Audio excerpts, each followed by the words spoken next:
Story time with Stephanie Story. Hi, welcome to Story Time. I am art historical novelist Stephanie Storey, and my guest today is also a historical novelist, author of 5 best-selling books. I'm going to try to name them all. Memory of Us, Before the Rain Falls, Way of Beauty, Beautiful Strangers, and just out this May is First Emma. Yes, very good.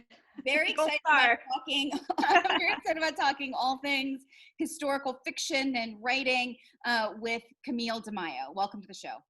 Thanks for having me, Stephanie. I'm happy to be here. Okay, so long list of books, 5 books, but I want to start with the one that just came out. So Emma Kaler. She was the CEO. She was a very dramatic sort of personal story, and then she becomes the CEO of a brewing company during Prohibition. Tell my viewers a little bit about her story and why you became interested enough in her to write a novel about it. Sure. Emma Kaler this is the first book in which my main character is a real life person. So that was a completely different process for me, research wise, which I'm sure we'll get into. But she was married to a tycoon. They were some of the wealthiest people in the country at the time. In 1910, she was injured in a car accident, and her husband, who owned a very major brewery, hired 2 nurses to take care of her. She ended up in a wheelchair for a while. Both of those nurses were named Emma as well. And he ended up having affairs with both of them. So there were 3 Emmas in his life. One of the Emma mistresses murdered him in 1914, and Emma, the wife, took over the brewery, doubled production in just a few years from what he had done, and then successfully steered it through Prohibition through a lot of innovative things that she did. So when I learned her story, I'm a 4th generation San Antonian, and this story takes place there. So when I learned her story, I thought this just fits what I do, which is write about women in historical times who are strong and amazing. So she seemed a pretty good, a good fit for a book. Okay, but as you said, this is the first time. In your other books, you've taken real historical context and then primarily put fictional characters within those contexts. Yes, that's my normal process, but her story was too good to pass up. It was just that this is better than fiction. It's better than anything I could write. I'm just going to attack it. So how did that change your process as a fiction writer and a historical fiction writer? Was there a profound difference between writing primarily fictional characters and then settling into this real person's life? Yes, it was different on a few different fronts. I really felt a responsibility to tell her personal story as accurately as I could. So that really eliminates the possibility of just taking a story in any direction that you want to. So my agent actually told me, let's give her these big moments here and these big moments here. And I said, she didn't have those moments, those particular moments. I want to be authentic to what she did. And so that was very interesting and different to not be able to just create something really dramatic, although I had a lot of natural drama just in the way her life really did. So that was a different process. The second part that was so different for me, though, is that I actually had the least amount of research on this book than any other. When I set out to do this, I just had the assumption that there would be journals and documents and all sorts of things I'd be able to get my hands on. And in reality, there were none. I had so little to go on that I actually almost ditched this book. And I had some beta readers who talked me out of that because they loved what I was doing with it so much. And they said, you have to do this. And I felt like that's why we lose too many women's stories from history, is because we don't have enough and we end up not telling them. So any morsel of truth I could find made its way into this book. Usually, as you know, with historical fiction, there's a lot you go, ooh, this would be great, but it doesn't really fit. I put everything I found out into this book.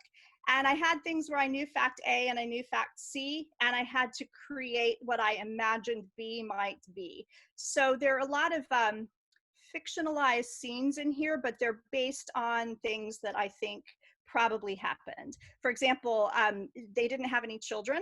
And I don't know if that was by choice or by not, or by biology, but they were both came from large families, and it was early 1900s. So I made the choice that they probably had fertility issues. And so I let that be a storyline. So those are the kind of things where I just had to make educated guesses and then create fiction around that.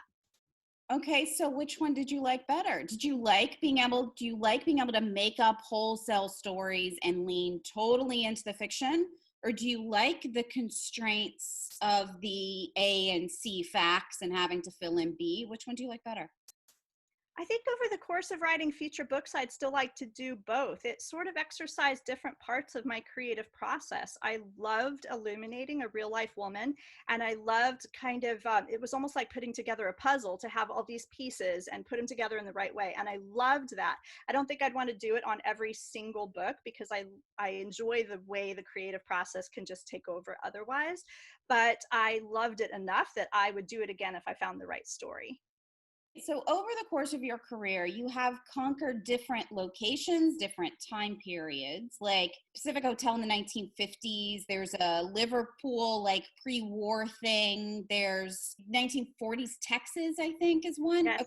So, Yes. so you've gone, and now this one's San Antonio. You've gone in a lot of different areas and a lot of different time frames. Yes. Is there a common thread between those 5 stories so far that you figured out, well, I'm definitely interested in this kind of story that links them all in your own particular way? Definitely. All of them are mid 20th century. They're going to be 1940s, give or take a little bit. And actually, a lot of the first Emma takes place in 1943, which is when she dies. So that was very much in my wheelhouse of that era that I'm into. So I like, probably give or take a decade, I like the 1940s era. So it's definitely linked by time period.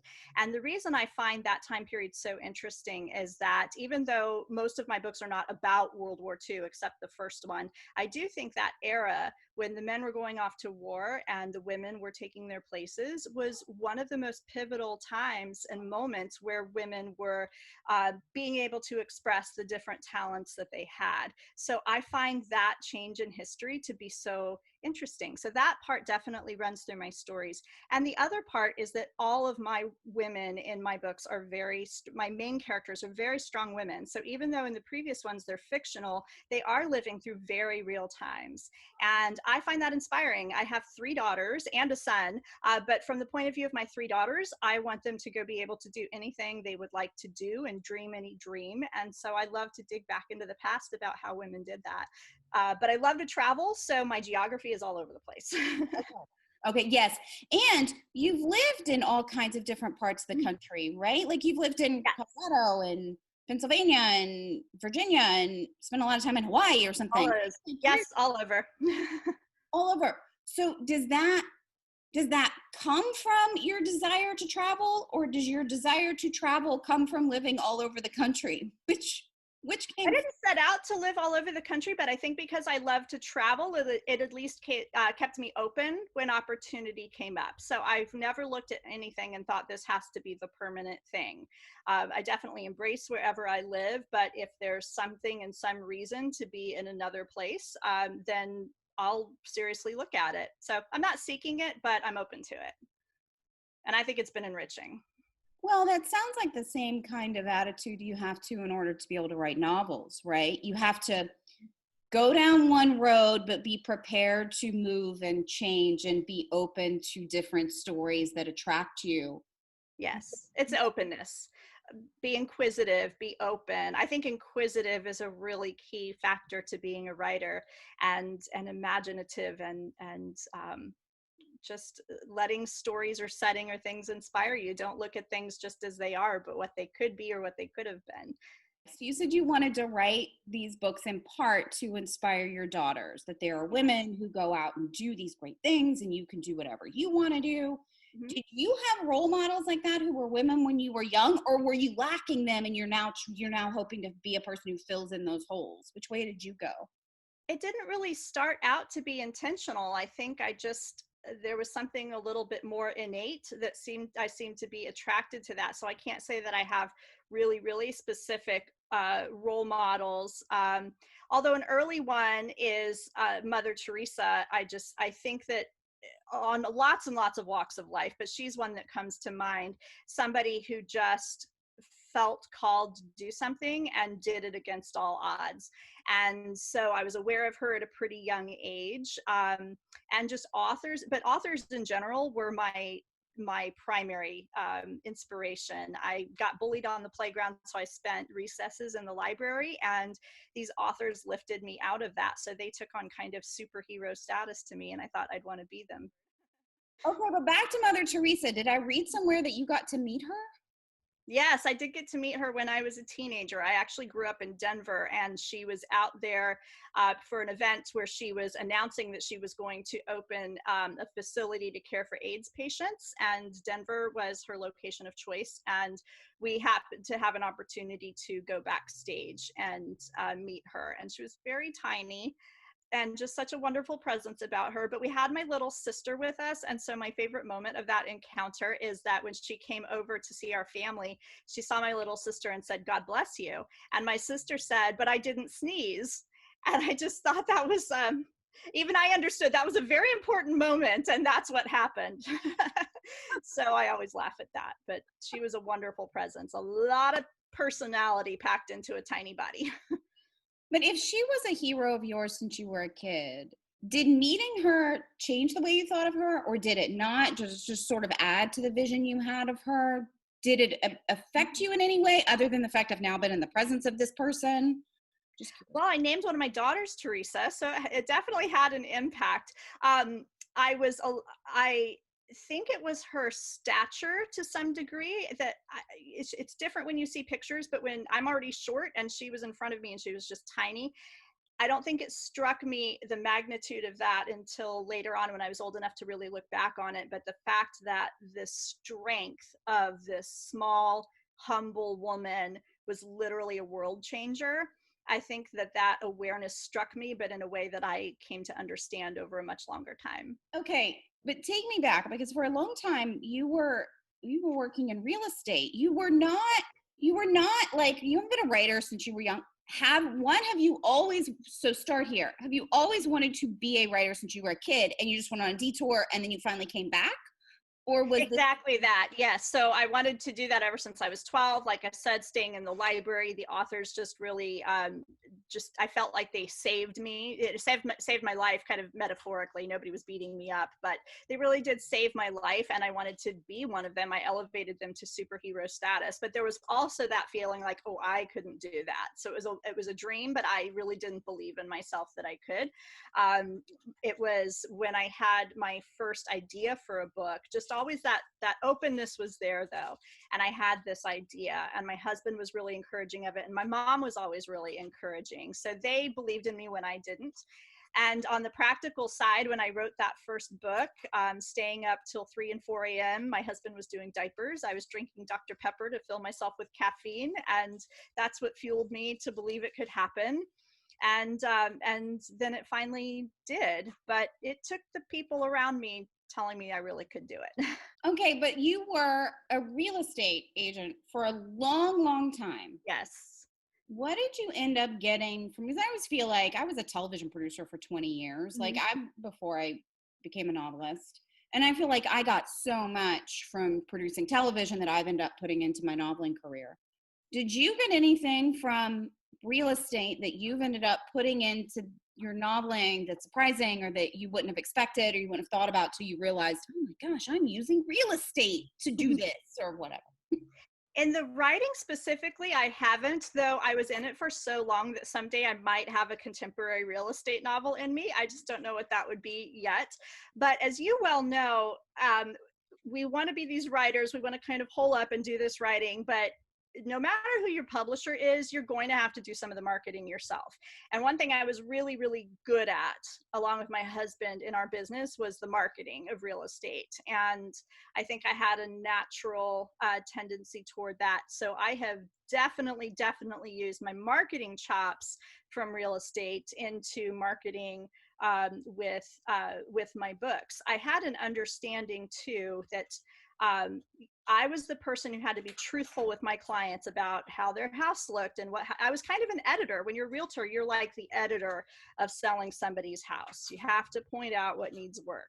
And so when I was on the receiving end of that by being a writer, I think it made me very receptive to hearing what my editors had to say, because I understood we're all trying to ultimately sell something here together, and I better listen to those who really know what they're talking about.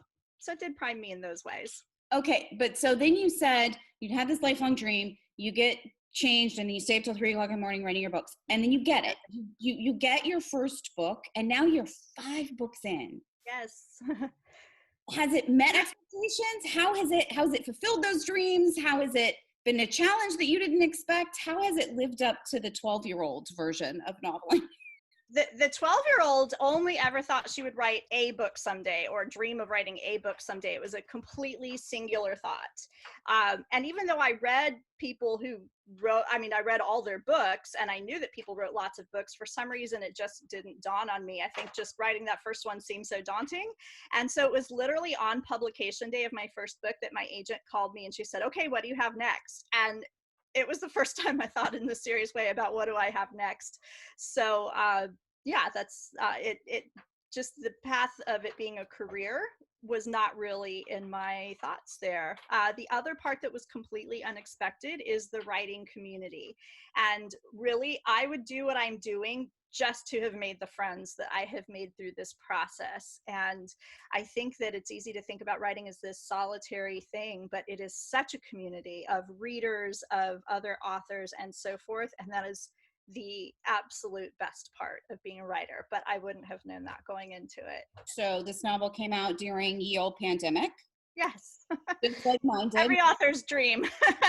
Including, mine yes. came out on April 7th, yours came out in May. You Yep. can't go out on that book tour and go interact with your readers and see them this time around. How have you handled that this time around? Your 5th book in, so you had expectations of 4, and then this one's so different. So first, how have you handled that sort of PR hiccup? Well, my nickname is Pollyanna, and she's one of my favorite literary people. I really, really do look at the silver lining in things, and I try to play the glad game. So even when something doesn't go the way I planned or something I don't even like, I really do try to say, what can I be happy about out of this? And so there's nothing like a global pandemic to really exercise that muscle, especially when you're launching a book. But really, truly, I have not had to dig deep with that, because there have been so many amazing, unexpected moments. Just like this very thing right now, it has really pushed myself, and I think a lot of authors, to consider new platforms virtually that we might have heard of or tinkered with. But now I feel like I have a Zoom party, either of my own or my friends, like every day. And I feel like I'm actually getting more FaceTime with a lot of my friends and a lot of my favorite authors than ever. So there's a lot of things, of course, that are disappointing. I mean, bookstores are they're just barely opening as of right now, but a lot of them ordered my books and there's nobody in there to come shop for them. Or I had 7 events in person canceled. So those things are disappointing, but I feel like I personally have learned things that I'm going to carry through marketing wise and connection wise for all of the rest of my books.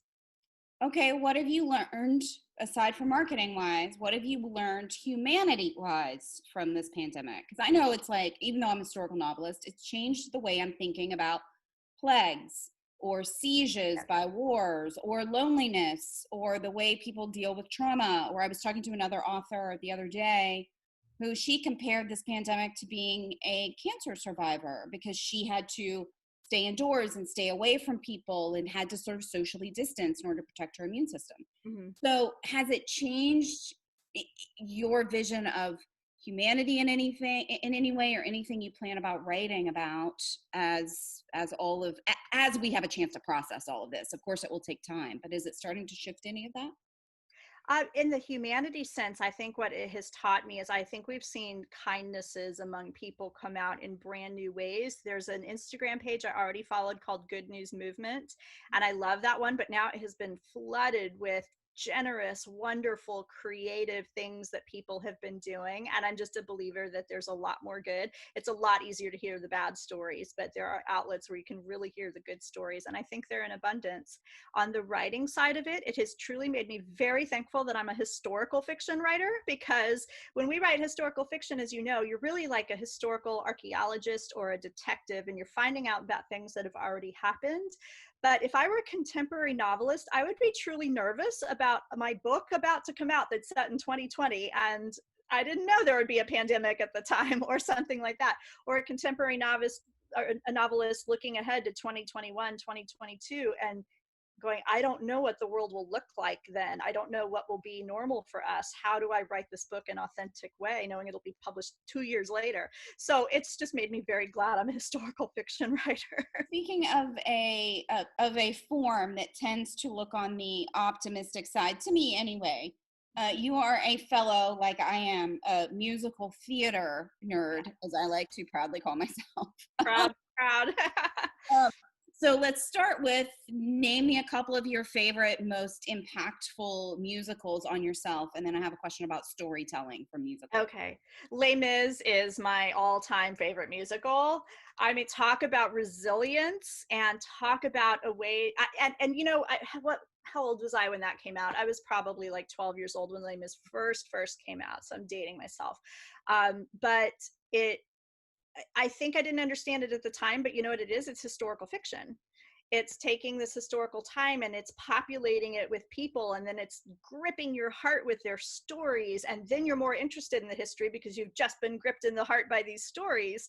And so not only is the music just flat out amazing, but I think that it was one of the first things that turned me on to historical fiction without even knowing that I could name it that way. And then the other thing I love is the resilience. And so through all of my books, resilience is a really big theme, and it probably stems somewhere from my love of Les Mis. Do you ever have the musical version, I guess, running around in your head while you're writing your novel? Like, do you ever think about, what if somebody ever produced this as a musical? What would it look like? Well, interestingly, and I think it would take a totally like musical nerd like myself to think this, but my first book here, The Memory of Us, this one was inspired by the Beatles song Eleanor Rigby. And so many of my reader comments on Goodreads and Amazon are, this should be a movie, this should be a movie. And I suppose when you think about it, that's every writer's dream, is that it turns into a movie. My nerdy writer dream is that it becomes a musical.